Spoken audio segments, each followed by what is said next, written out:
Bhagavad Gita 8.28. वेदेषु यज्ञेषु तपःसु चैव दानेषु यत् पुण्यफलं प्रदिष्टम् अत्येति तत्सर्वमिदं विदित्वा योगी परं स्थानमुपैति चाद्यम् वेदेषु यज्ञेषु तपःसु चैव. In this verse, Krishna is speaking in this conclusion of the 8th chapter, where he's talked about attaining the supreme, that is the title, and the focus has been on remembering the absolute truth at death so that one can attain the absolute truth. So Krishna concludes by how the meditation on the absolute truth through the process of yoga is the best process, and the result from it supersedes the results from all other processes. Vedeshu yajneshu tapahsu chaiva. So dane vedeshu. So Vedas are the standard process of dharma, and within this process of dharma, the three principles ones are yajna, dana, tapa. So Krishna says over here, Vedeshu yajneshu tapahsu chaiva daneshu. So the study of the Vedas and the adherence to the standard processes given in the Vedas of yajna, dana, tapa. Yat punya phalam pradishtam. That these give a punya phala. These give a pious result. Punya phalam pradishtam. But atyeti, whatever pious result one gets by that, atyeti, superseding that, tat sarvam idam viditva. All of that superseding, idam viditva. Yogi param sthanam upaiti chadyam. And should know that the yogi attains param sthan adyam. Thus, in this way. Now, so here Krishna is assuring that the practice of yoga will not deprive the yogi of the standard fruits that come from the practice of the other items of dharma. Yajna, dana, tapa. Krishna will talk about yajna, dana, tapa again in the 18th chapter, when he will talk about two schools of thought. One, the proponents of one school say that all activities, including those about yajna, dana, tapa, should be given up, whereas the others say that yajna, dana, tapa should never be given up. And Krishna himself will say that yajna, dana, tapa should always be done, because pavanani manishna, it can purify even the great souls. So this is actually the first explicit reference to yajna, dana, tapa in the Bhagavad Gita, in this last verse of the 8th chapter. Krishna has talked about these concepts, these three things separately at various places. The 4th chapter talks about yajna repeatedly. So here Krishna is stating that yajna, dana, tapa that we do, we get some punya phalam pradishtam. We get some result by that. And that result is good. It is auspicious.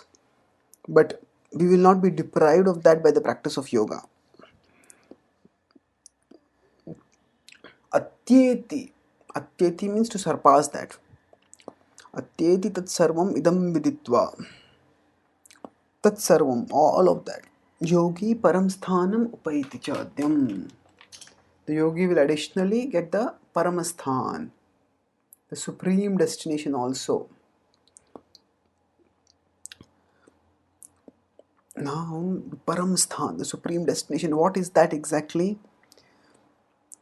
This verse has not talked about it directly, but this chapter has talked about it repeatedly. It is Krishna's abode.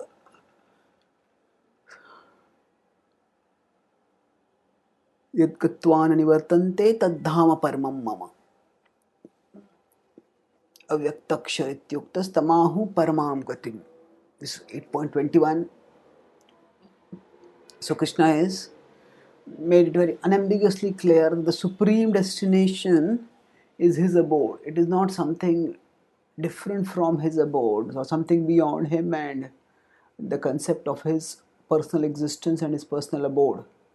No, it is his personal abode, which is Krishna in the same verse uses both the words Saddhama Paramam Mama and Param Sthanam. Paramam Gatim. Sorry. So that what is referred to here as Atyeti Tatsarvamidam Vidva Yogi Param Sthanam Upaiti Chadyam. That which is referred to here as Param Sthana. So Krishna says that one will get the results of yoga of Yajnadana Tapa, and on top of that one will get the Paramsthan also. Now this implies that by Yajnadana Tapa itself one will not get the Paramsthana. So of course Yajnadana Tapa can be done as a part of a transcendental process also. For example, in the process of Bhakti Yoga also we can do Yajnadana Tapa.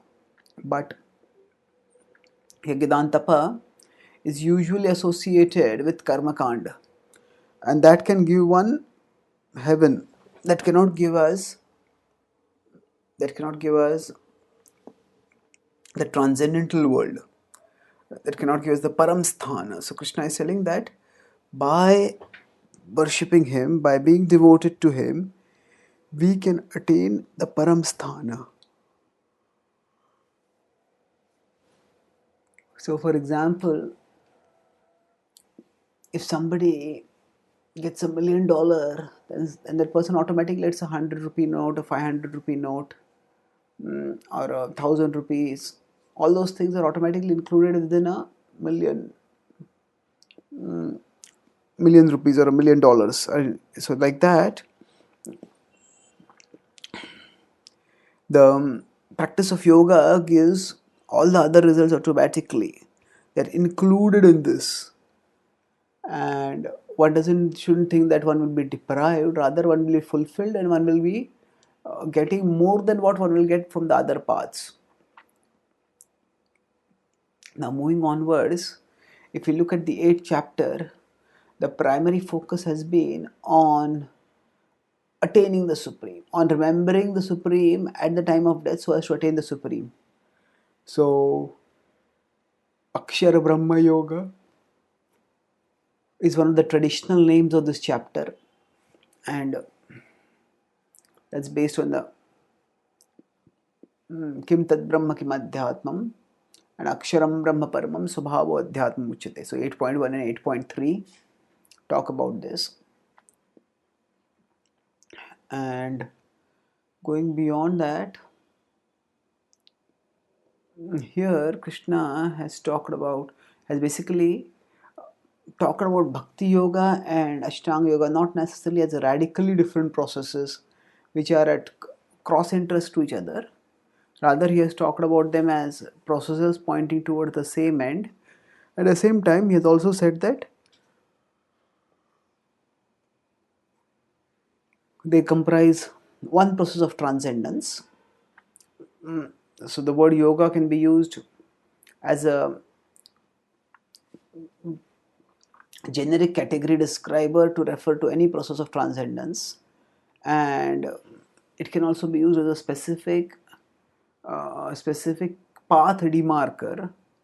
So that means category describer means a broad path to transcendence, and within that we could say a path demarker or a method demarker. Within that we could have Ashtanga Yoga. So Krishna says that he has already told in the 6th chapter that the topmost yogi is the one who meditates on him and becomes devoted to him. So accordingly, in this chapter, he has stated that that who uh, the yogi attains all the results of the other paths of Yajnadantapa. On top of that, the yogi attains Krishna also. Yogi attains the Paramsthan, the supreme destination, and supreme destination is ultimately Krishna. And we know that Krishna can be attained only by bhakti. So here Krishna is talking about how the process of yoga culminates in the attainment of the supreme destination, which is life's supreme perfection. Thank you.